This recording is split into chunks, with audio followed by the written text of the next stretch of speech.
Thank you so much for joining us on this Zoom call.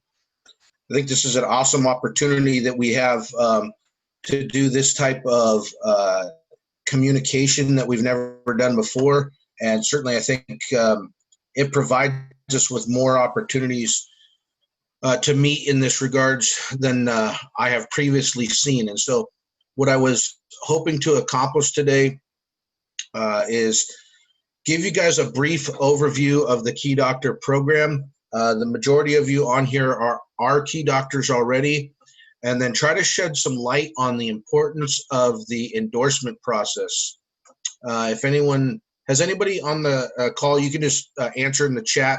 Have you participated in the endorsement process with any candidates before? Just indicate in the chat, that'd be great. I know a few of you have, because I've worked with you personally on that. But it's certainly something that I think we have a significant opportunity to capitalize on right now in this environment and with the election season rapidly approaching. So, oh, great. So a few people have. So the first thing, I'm going to go ahead and share my screen. Oh, can I share my screen, Kaylee? It says host is disabled participant screen sharing. Yeah, I have to give you, you're going to have to become the host. So let me give you 1 second. Okay. As many of you know, or I know some of you are part of the. Philip, can you do it now? Sorry. Let's check real quick. Yeah, it'll let me. Okay. As many of you know, the legislative season has been completely flipped on its head. Basically every bill that is coming through the legislative offices is COVID related. And at this point, I believe the assembly is set to come back on July 27th. And they have, there's nothing particular to or germane to the chiropractic profession at this moment, but I also don't want to let this opportunity slip by. And so I'm very grateful for the people that are on this call and that are mindful to this. So I wanted to go ahead and share my screen with you guys first and foremost. If you haven't been on the new CalChiro website and done a little navigating around, the first thing that I want to show you is the Key Doctor program website. So if you could just indicate in the chat that you can see that accurately. We're all looking at the Key Doctor program portion of the CalChiro website. That's always helpful when you're on these Zoom calls. Great. Thanks for the feedback. So could you possibly back up to how you got to that page? Oh, sure. Yeah, so if you go to just CalChiro's main page, so here we are on the CalChiro page. I'm just going to go ahead and scroll down. You can see some of the pertinent stuff that we have on the page. We're going to go to advocacy and legislation. Okay. And then here we have the Key Doctor program as bullet point 1 on the advocacy page. Thanks, Casey. I appreciate that. I sometimes will take that for granted that I've navigated this quite a few times. But for those of you who haven't navigated it, here's where you'll want to go to learn more about the Key Doctor program. If you are Key Doctors, some of this material you'll have already seen, so it's not like you need to, it'll look familiar to you guys. And so here you'll just see a brief description of the Key Doctor program. Here you'll see a Key Doctor training manual. It's downloadable in a PDF if you'd like. And certainly, I'm here to help support each and every one of you in this regard. And so never hesitate to lean on me. Be happy to provide, or Kaylee, if you could provide my, I'll put my contact information in the chat if anybody needs it, and we'll kind of go from there. So just a brief overview of the Key Doctor program. The real focus of the Key Doctor program is that there's always things that come up that are important to the chiropractic profession. Even if we're not running current legislation, there's issues and things that we need to disseminate or potentially make legislators aware of. even when it comes to simple things like whether or not we're considered essential or not, or whether we are included in the Affordable Care Act. And as new legislators come through, they need to be made aware as much as the old legislators need to be reminded. And so that's why this program is so important to our initiatives, is that this is our means of establishing rapport and developing the kind of relationships that are ongoing. And so we'll continue to talk about that as we go through this process here. So we've got there is a webinar that we did on this as well. And here's a list of the key doctor essentials. If you haven't been familiarized with the legislative process or the legislative flow chart, you may want to take an opportunity to do this. Basically, right now we are on the precipice of there's going to be 80 elections for assembly seats. That's every assembly seat is up for election or re-election. And then there's 40 Senate seats, but only 20 of those are up for re-election. So we potentially have 100 points of contact here that we could capitalize on if and when we get enough key doctors. And so one of the things that I would really urge and encourage all of you to do is anybody that's in your districts, anybody that you know in your individual chiropractic circles and that type of things, ask them if they're willing to help us advance the chiropractic profession, or ask them if they're willing to help us elevate the chiropractic profession, really, because it's going to take those types of personal relationships and that level of personal touch to get this kind of reach that we need to get when it comes to all things chiropractic. And so we have some opportunities here that I'll try to bring to light to a little bit more as we go through the process. So you're looking at some of the additional resources here of webinars we've done in the past 2 years. And then here's ultimately the key doctor resources that you want to be made aware of or make yourself aware of regarding things that we have been able to accomplish regarding Senate concurrent resolutions. And then ultimately the talking points that we've generated in our past legislative efforts regarding the opioid bill, the informed consent opioid bill that we unfortunately had to stop lobbying at this point because of the pandemic and everything being focused on COVID-related issues. And importantly here, I want to bring to your attention the discussion points for candidates for 2020, because we will bring that up here again in just a minute. And so I'll, instead of downloading it right now for you guys to see, I'll bring it up as a separate document. I wanted to also just bring to your attention, this was something that I believe Dawn had posted this, which has been very helpful and along the lines of things that I was already thinking about. And Kaylee, is there a way to post? I guess I can copy and paste in the chat, or can you send out any information to the attendees post meeting for me? Of course. Okay. And so this article just briefly goes through virtual lobbying, or things that we want to pay attention to in the COVID era, I guess we'll call it, that are both opportunities, threats, strengths, and weaknesses for us. And I have seen this already. This isn't, I didn't need to read this article to know these things, but in reading this article, I was like, oh my gosh, I've seen that, or I'm recognizing that opportunity, and I'm trying to capitalize on it, or I'm trying to do something about it. We're seeing more member engagement now than we've ever seen in our CE courses. We're seeing more member engagement in terms of questions and concerns in our fresh desk question section of the website. So we're getting more member engagement than ever. And that means we're also getting potentially questions from outside sources, news sources, legislative sources. So not only are we seeing member engagement, but we're seeing engagement outside of the profession regarding our profession and looking to us to interact more. And so that's where the real opportunity lies, in the sense that we can now transition to virtual interaction.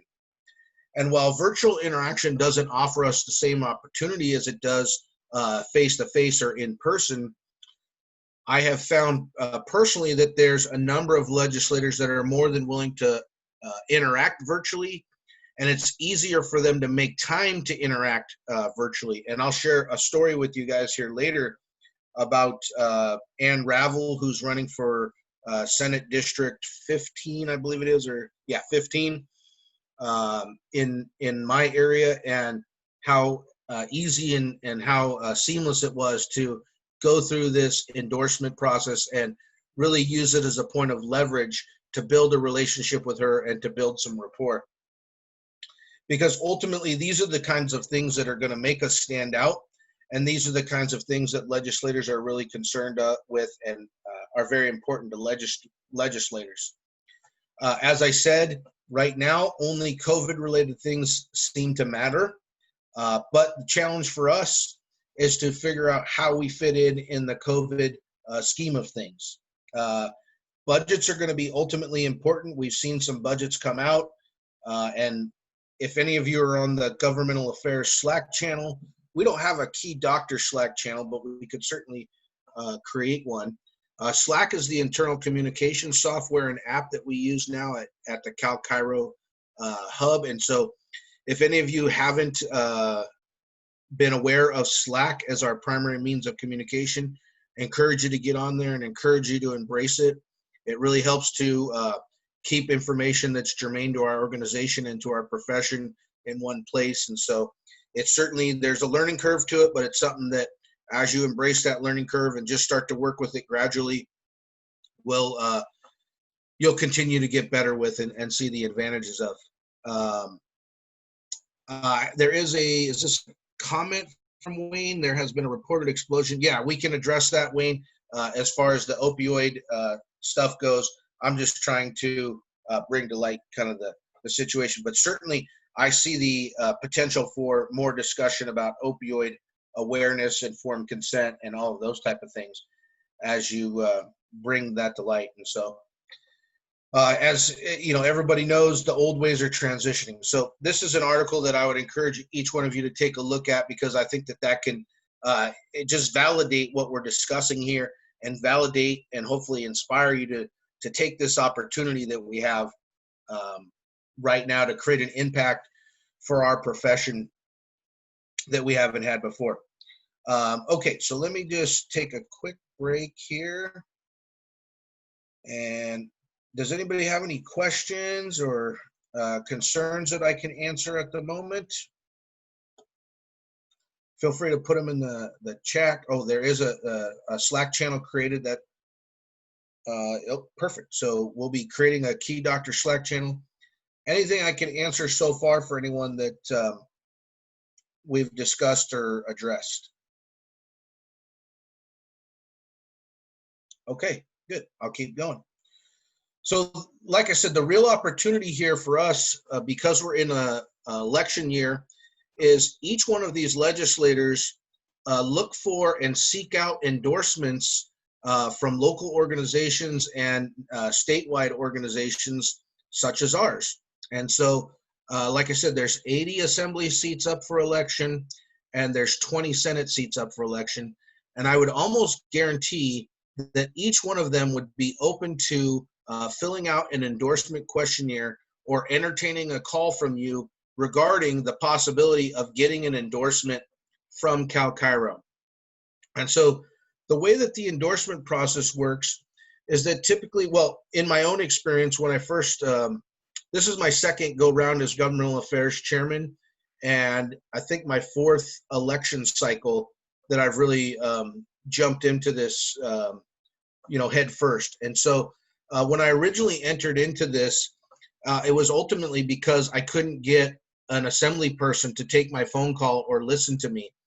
And so I was dead set and I was adamant about the fact that when that election, the next election came around, I was going to do everything to figure out how I could get the other person running against him elected. And so even in my spite, I had a learning moment.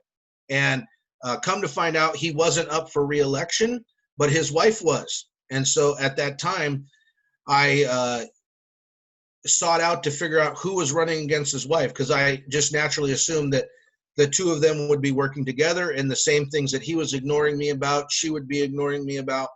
And so ultimately, I got up one morning at about 3:30, and I just looked up everybody that was running for this particular assembly seat in my district. And I found about 5 or 6 candidates that were running for the assembly seat. And I just went to each one of their campaign websites, and I sent them each an email asking them if they'd be interested in answering an endorsement questionnaire, which I had been made aware of from going to a legislative day. And so let me just share with you guys briefly the endorsement questionnaire that we've created, and I'll come back to my story here.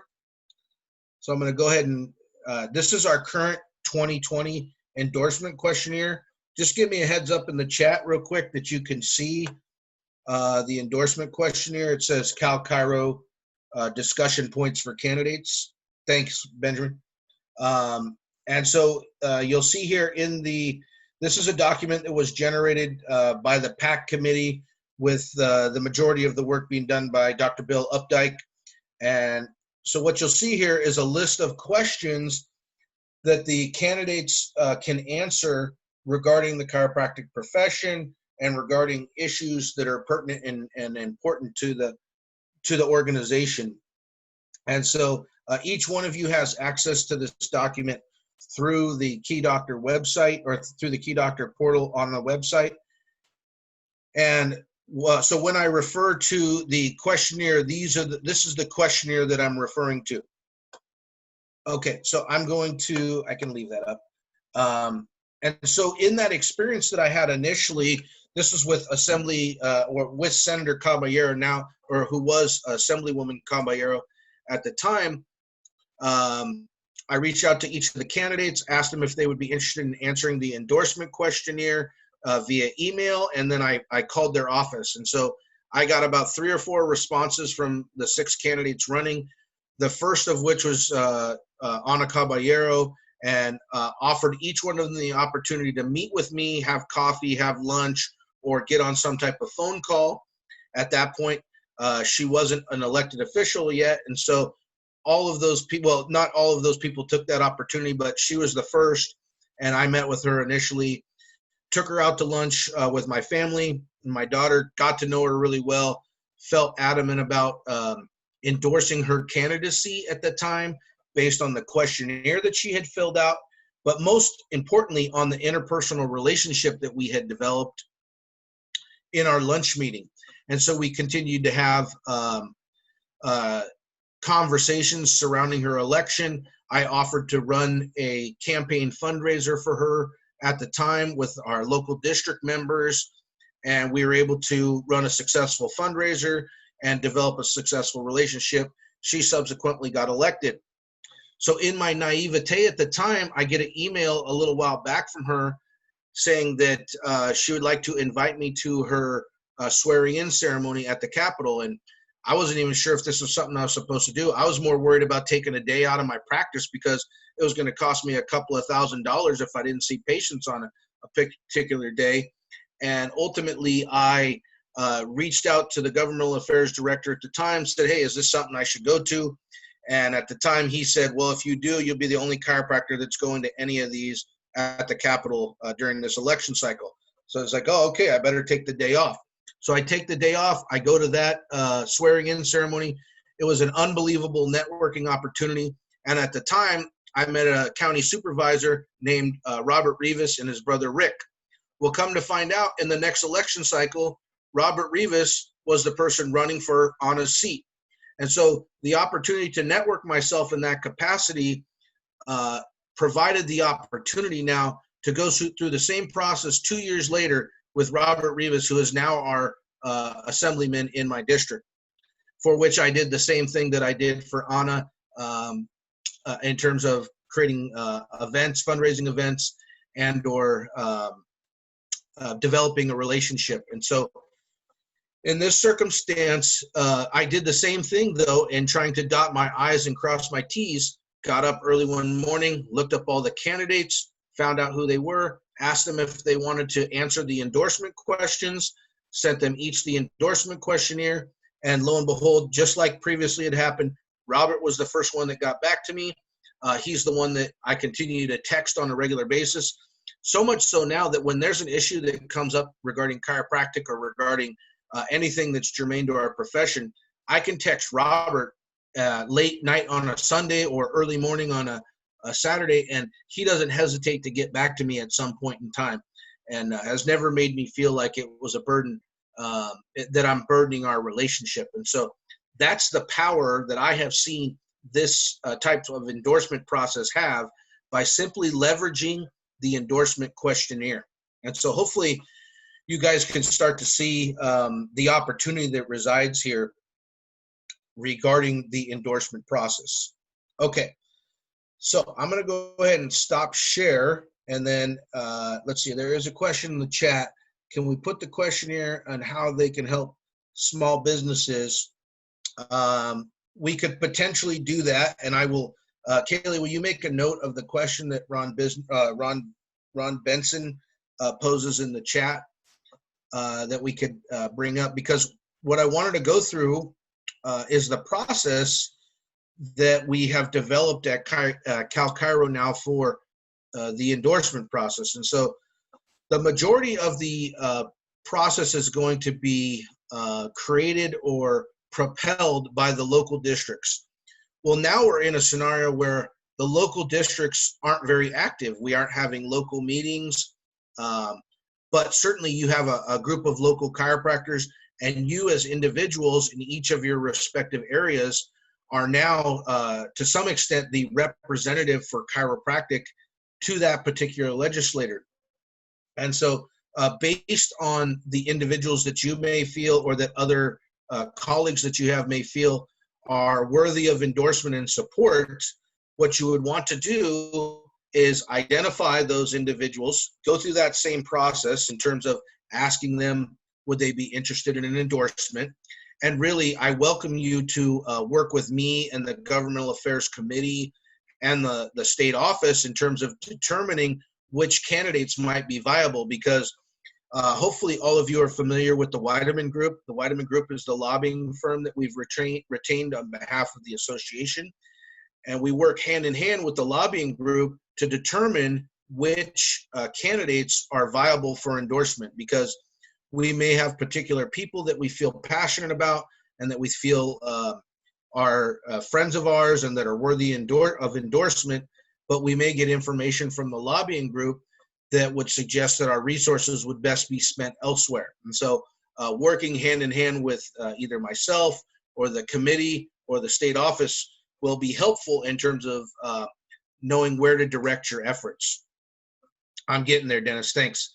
So to that point then, once we've determined whether there's a range of candidates that are worthy of endorsement, what we want to do is have them fill out those endorsement questionnaires. And if you can meet with them individually, that's great. I have taken the opportunity to meet with people virtually here since we've been in pandemic status.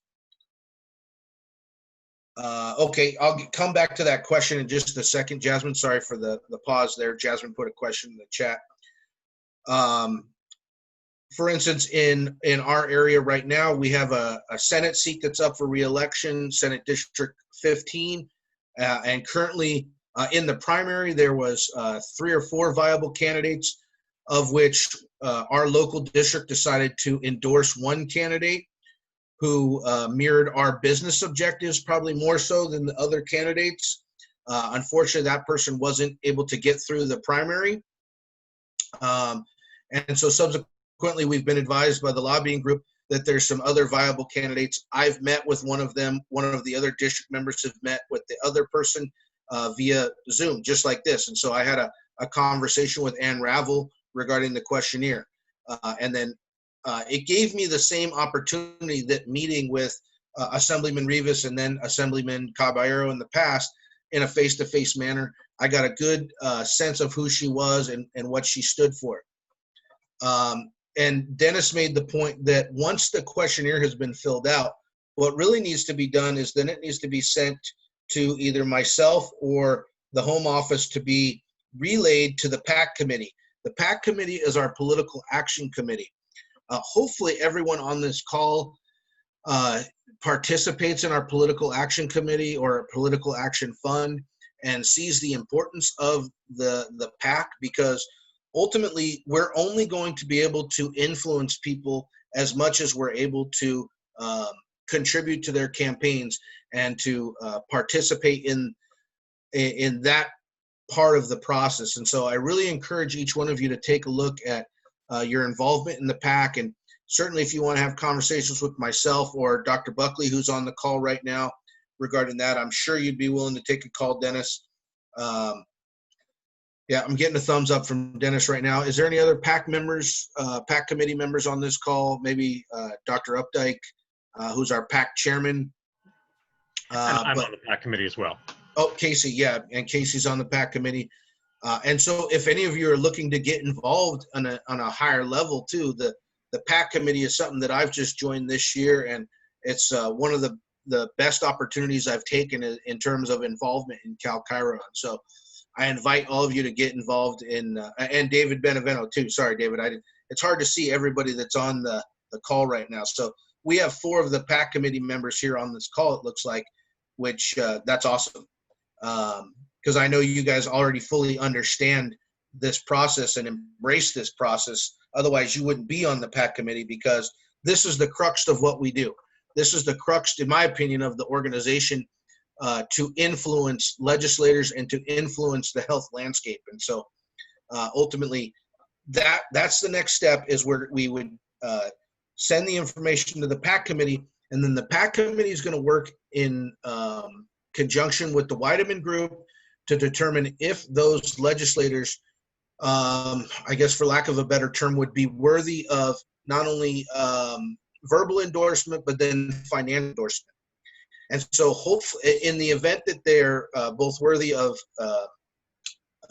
endorsement on paper and endorsement from a PAC committee standpoint, then the opportunity really lies with each of the districts or each of you as individuals to potentially run campaign fundraisers for those individuals, if you can do so, because that's what really takes your relationship to the next level. That's what takes you from I see you at a community event to you get invited to the swearing in ceremony kind of thing, to be able to text somebody in the middle of the afternoon on Sunday, or text somebody at the first thing in the morning on a Saturday, to develop the kind of relationship where your questions get answered right now. I mean, that's the world we live in. You have the opportunity to be able to call or text a legislator at the tip of your fingers right now with this process. I saw a question in the chat that I wanted to address from Jasmine. Hopefully everybody can see the chat, but the question is, how can we leverage the endorsement process to engage more chiropractors to join CCA? For example, can we ask a local chiropractor for their vote on who they would be interested in and endorse, similar to what some caucus would do? You really hit the nail on the head here, Jasmine. That's how you do it, is you ask the individual chiropractors that we work with and that we know what's important to them. And then you show them the value that Cal Chiro brings to the table when it comes to leveraging that relationship. If somebody can't understand how important or how much influence this process can have on helping them to build the relationship, it's a difficult thing for people to wrap their head around. But I think now more so than ever, we have an opportunity to reach out to our local chiropractors and to our chiropractic friends and ask them what's important to them. And if something is important to them, here's how we can help them to achieve what's important to them. It's the same thing we do in our practices when patients come to see us. If we can tie what we do from a chiropractic perspective to what's important to them in their life or their relationships or in their occupation, then they sign up for care. Then they become chiropractic patients that use chiropractic as part of their lifestyle. We have to do the same thing with the individual chiropractors in our state to leverage them to understand the value of the association, which I know you guys do because you're on this call. So I appreciate that. Okay, so hopefully that answers your question. and I got off on my mini rant. Hopefully that wasn't too much. Any questions I can answer at this point? So in terms of the questionnaire, Yeah. can we pin that to the new Slack channel, as well as an introductory letter asking if they would be willing to go ahead and participate in that questionnaire?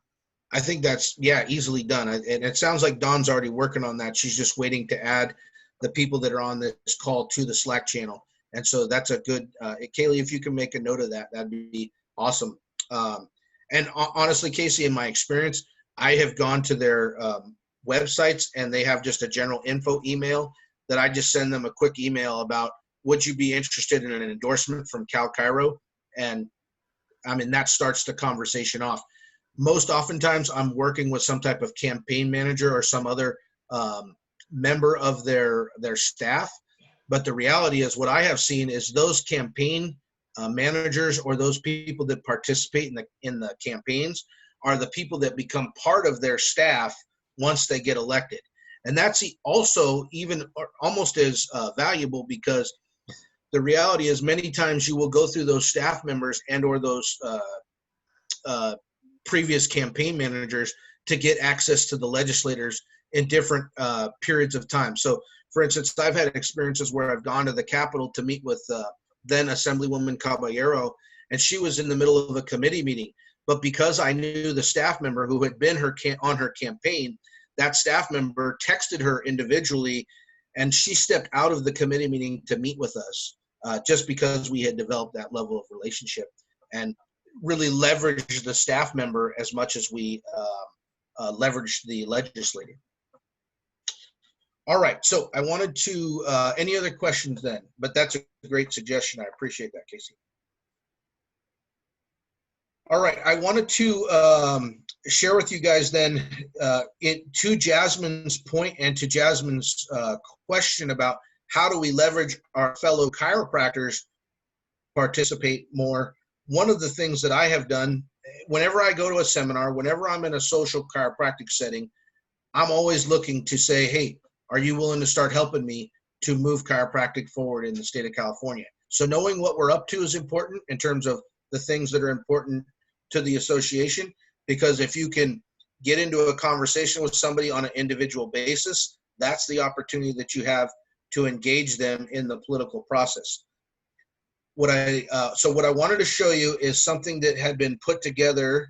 I got to give Dr. Kathy Doyle all the credit here because she did an extreme amount of work here to share with us what we need out there still in terms of representation. So we have the Governmental Affairs Committee that meets on a semi-regular basis, and one of the groups within the Governmental Affairs Committee is the Key Doctor. I guess we're a Key Doctor Committee that's comprised of myself, Dr. Kathy Doyle, Dr. Meg Spicer, Dr. Ron Benson, Dr. Julie Amundson, and Dr. Julie Amundson. And so what we've done is we have taken a list or created a spreadsheet of all of the chiropractors that have participated in the Key Doctor program in the past. And we've tried to identify each of the legislators that you have worked with or that you have relationships with or that are potentially in your area. And we've basically created a second column that says, okay, Dr. English, I see you there in the corner, Joe. Sorry to pick you out, but remind me who. I don't have the list right in front of me, but I know there was a particular legislator that you meet with. Yeah, I'm in Senator Hill's district. Senator Hill, that's the one I was thinking of. Thank you. And also my assemblyman, his name escapes me, but I'm his Key Doctor. Right, but I can pull up the list if need be. So for instance, each one of you, if you don't know who you're assigned to, or if you don't know who you have or if you have a particular relationship with someone, please let me know so we can update the list. We're constantly cleaning the list. We're constantly looking for new doctors. We're constantly looking for or trying to take people off the list who don't see the value in it anymore or don't necessarily have the relationship that we think they have with them. It's Mark Berman. Mark Berman, yeah, that's it. Thank you. Yeah, there you go. Kaylee put it in the chat. So what Dr. Doyle and the other committee members have done is we tried to determine which legislators we still don't have any chiropractors for, to create that have a connection or that have some link. And so what you see here, I just wanted to share this list with you quickly. If you're in one of these districts, or if you know chiropractors that are in these districts, I would appreciate wholeheartedly you reaching out to them and just saying, hey, I know you practice in Butte County. Have you ever met or gone to any events with Assemblyman Gallagher? Or do you know who's running for that seat in that particular area? Because that's the only way that we're going to get the kind of coverage that we need. I mean, my vision for this program is to have 80 assembly members that have 80 chiropractors and 40 senators that have 40 chiropractors that at a touch of a button or at a central email sent from the state office can get information that's important to our profession in their inboxes or in their phones or texted to them within a 24-hour period. I mean, if we can do that, we'll at least know we have done everything that we could possibly do to put our positions forward. But until we can establish that kind of coverage, we're spinning our wheels in some cases. Was somebody going to take themselves off of mute? Phil, it's Kathy Yeah. Doyle. Yeah. While this list is important, what I made is an actual spreadsheet. So all the assembly members and all the senators are listed, and then there's room for everyone to put in their name if they're the key doctor, and their phone number and their email and their relationship with the key doctor. So there's a spreadsheet that goes along with this. I mean, this is another part. Yeah. Right. I want to keep a little bit more of a close handle on the spreadsheet just so it doesn't get too many pieces of information put in it.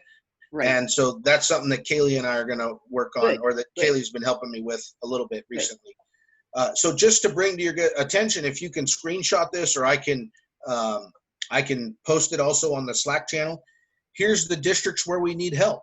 So if you know people that live in these areas, you know, ask them, like to Jasmine's point, would you be able to, or would you be willing to move the chiropractic profession forward? Would you be willing to elevate the chiropractic profession? I understand that people don't want to get involved in politics. I understand that some people don't like it and it's not their cup of tea. Well, it is my cup of tea, and it is something that I like. And so I will hold their hand and I will support them in any way possible. But there's only one way to, we all have to move this thing forward. And so I am not opposed to putting people a little bit on the spot here to get some participation for them to benefit from all of our efforts. So if you need me to have that conversation, feel free to reach out to me and I'll have that conversation with you. Because while I'm being adamant to you guys and convicted and certain about it at this moment, I have gotten good enough at this point that when somebody's on the fence, bringing them into the fold, it's just like bringing someone who's never had experience with chiropractic into the profession or into your practice, or if somebody's had a negative experience with chiropractic.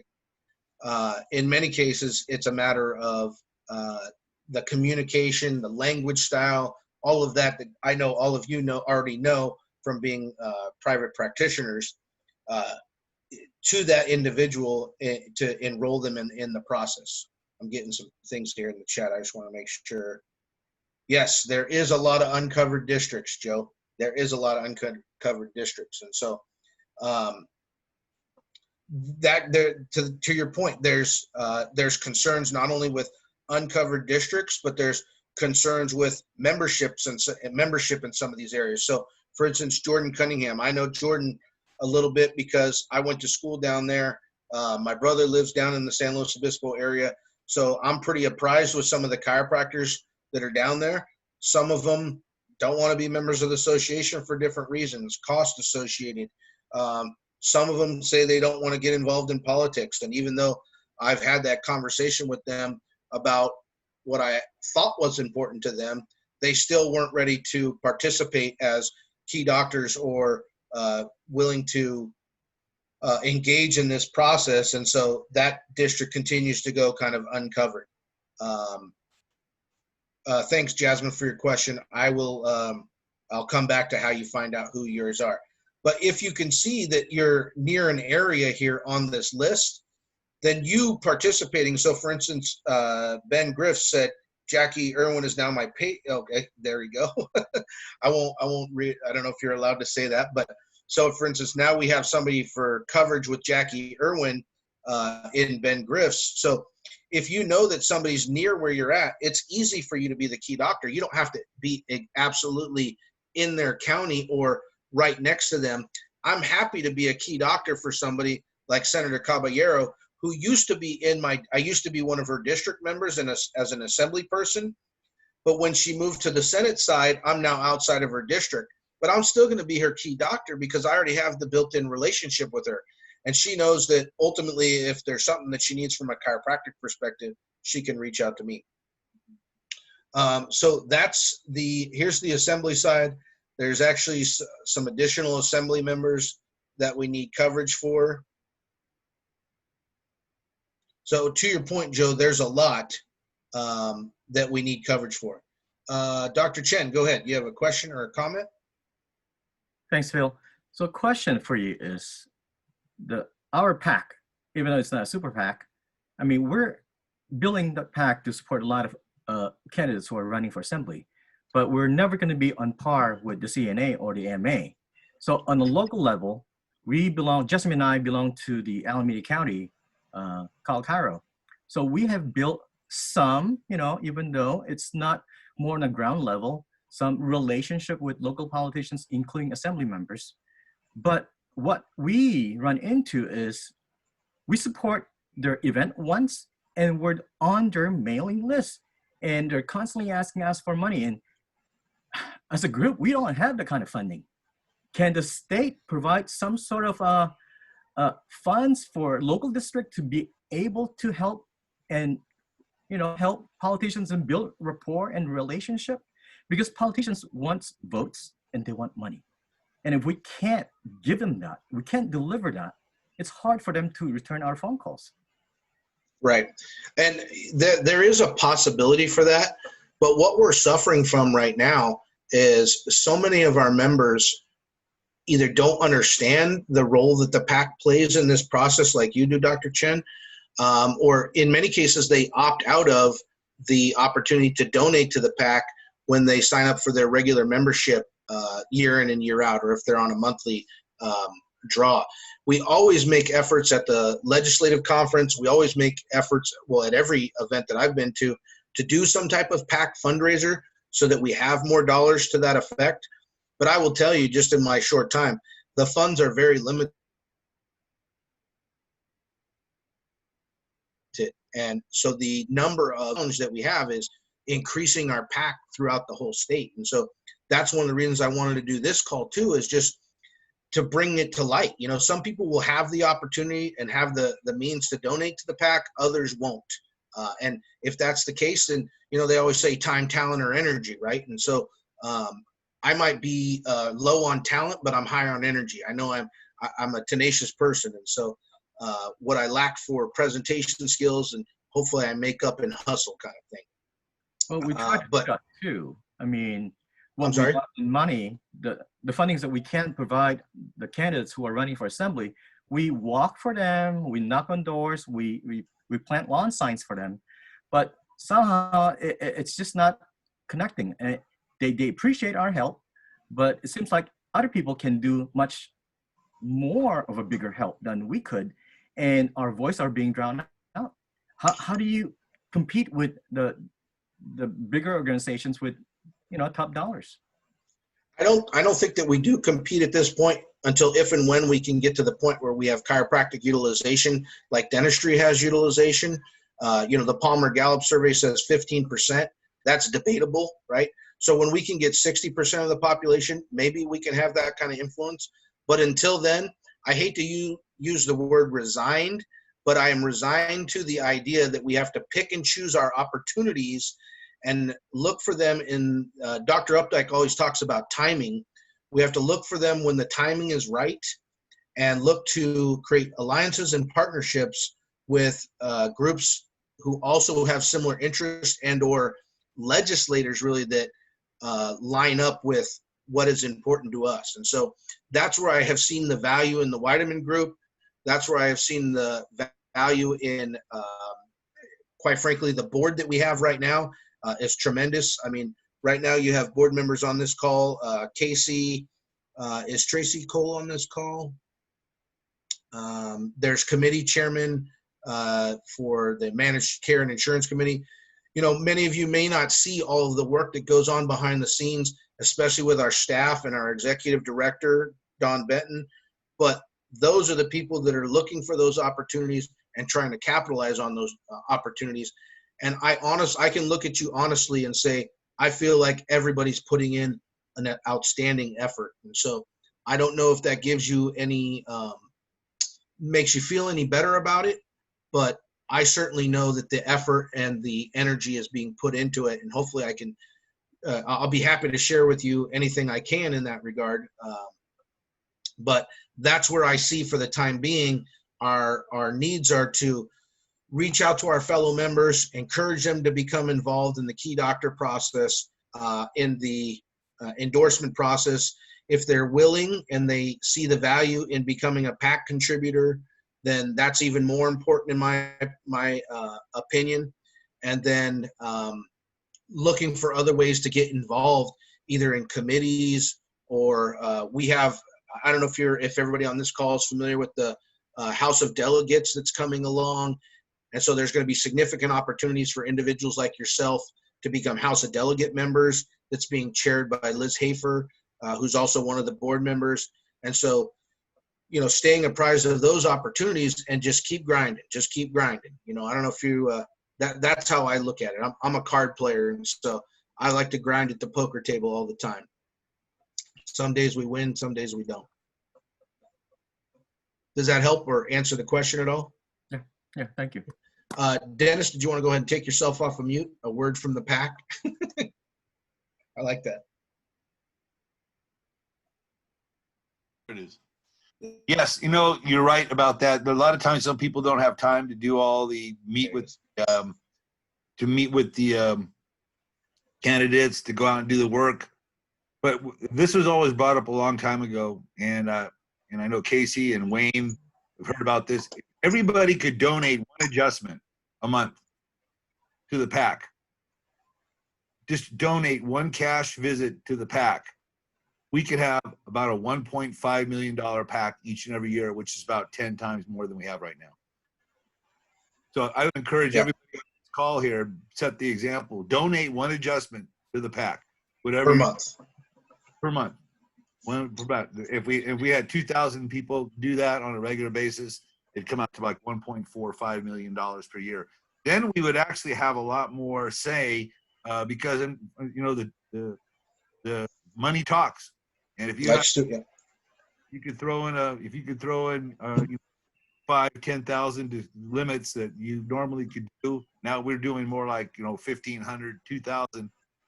If we put that much money in there like this, you get a lot more attention. It's just the reality. And it doesn't take a lot. It just takes a little bit from everybody doing a little bit. So I would encourage everybody on this call, set the example. Just donate one adjustment to the PAC per month, and your efforts will go far more than just wishing good wishes and encouraging everybody on. But also, like Phil says, getting involved and getting in contact with your local legislature has much value above and beyond how it affect us. It can also affect you and your practice in a positive way, and knowing that you're doing your job. Yeah, I didn't want to make this a PAC advertorial too. I apologize, but I agree with Dennis that it's just so important. And when you start to do the math, you can see what the possibilities are, like Dennis said. So I just wanted to quickly share. We're coming up on time. My screen regarding the Senate districts that we need. So again, this is something that was put together by Dr. Doyle. You can see we don't have as many needs on the Senate district side, so that's good. And I think even right here on this call today, there's been multiple people that are telling me that they have relationships with people, Dr. Buckley, Dr. Griff's. So just wanted to give you a quick glimpse, and this is something also that we can post to the Slack channel so that you can potentially look at it and say, hey, I know somebody in this area, or I know somebody who knows this senator, or is involved in this election one way or the other. And so it's an opportunity to enroll your fellow chiropractors as well in the process. Okay. Kaylee put a connection there. Great. And Dr. Don just said, Jim said he updated his credit card info for the PAC. Okay, so that's really all I wanted to share with you guys today. Also wanted to offer you, just like I said, my personal contact information. I'll put my number in the chat right here, right now. That was just to Kaylee. Sorry, let me do it to everybody. Anybody is more than willing to reach out to me via phone. I probably am better on text, to be honest with you. If you'd like to email me, you can. Once you're on the Slack channel, you'll be able to private message me. Here's my personal email. But, this is a process that I continue to be committed to, and want to try to grow the Key Doctor program, because I do see it as going hand in hand with the PAC stuff, and really to moving our initiatives forward in California. And so if there's any other questions I can answer for you guys, this is the time. Take yourself off of mute, or any other comments. Hey, Phil, Kathy Doyle here.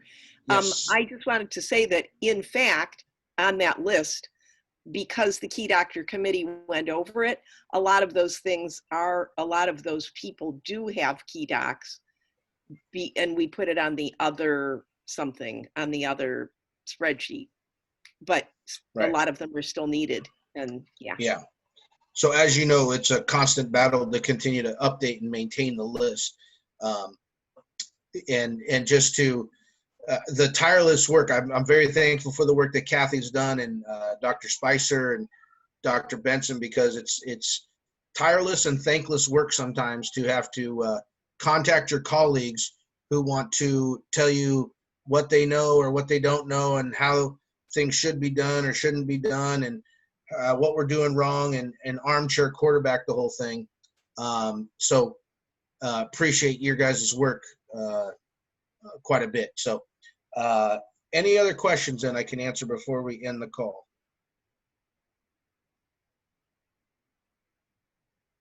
All right, good. Well, thanks so much, you guys, for joining us. Stay tuned. Get on that Slack channel, and we'll try to be getting you more information as we go.